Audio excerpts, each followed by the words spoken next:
Good morning, John. Remember how I wrote a book? This is all of the languages it's been published in so far. That's the coolest thing I own. That book will, at some point in the future, have a sequel. And I've been working on that sequel, and so I've been thinking about writing a lot lately. And this has made me realize that there are a number of things that I wish that I had known about writing when I was writing my first book. This, of course, isn't going to be applicable to everybody, but I figured I'd share with the help of some questions I got on Twitter. Thing number one, characters versus plot. I started with plot, and I thought that plot was going to carry me through the whole process. I was super wrong. I couldn't even really get deep into the book until I cared about the characters really deeply. I had to love them like friends in order to have the motivation to finish telling their story. So, as far as writing motivation goes, my biggest tip is fall in love with your characters.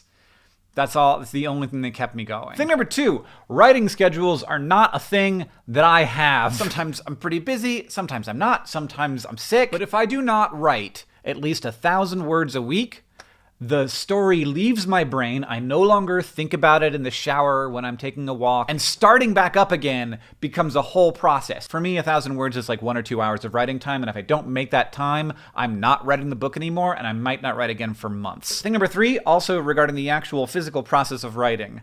Not all writing is writing. Thinking, staring, researching, stressing, reading other people's books, reading your own book again, reading stuff that you've already written. All that stuff is writing. If you're super focused on word count, you'll have more words. If you're super focused on story, you'll have more story. Thing number four, relatedly, nothing but time writes a book. I don't know how I didn't know this, but it takes hundreds of hours at least, and so if you don't spend the time, it doesn't get done. Thing number five, plotting, for me, is a process of constant retcon. I don't know how other people do it, but I'm writing, and then I realize that something earlier in the story doesn't make sense, or isn't necessary, or is too loose.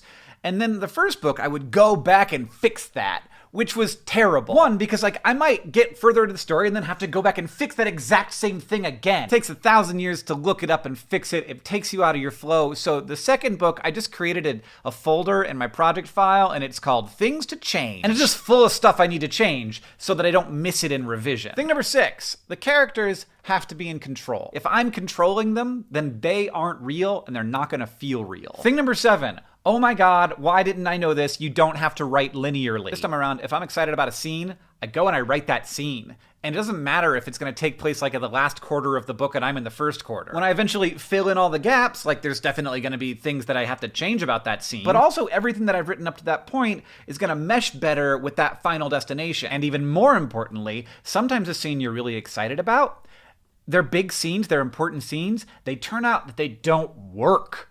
And then if you write up all the way to that scene just to get to that scene and it doesn't work, it's a disaster. So for me, it's been really good to know if my important scenes are actually gonna work before I get to them. And finally, thing number eight, I have expertises and passions. I have things that I love and that I care about and that I know about. I've written 1,000 nonfiction video essays. I'm kind of an expert on social media. I don't know how I hadn't figured this out, but using my expertises and my passions has been deeply enabling. And all of my early failed attempts at other books was because I wasn't doing that. So John, thank you for the years of practice here, and if I could give you any advice, it's apparently write a soccer novel. I'll see you on Tuesday.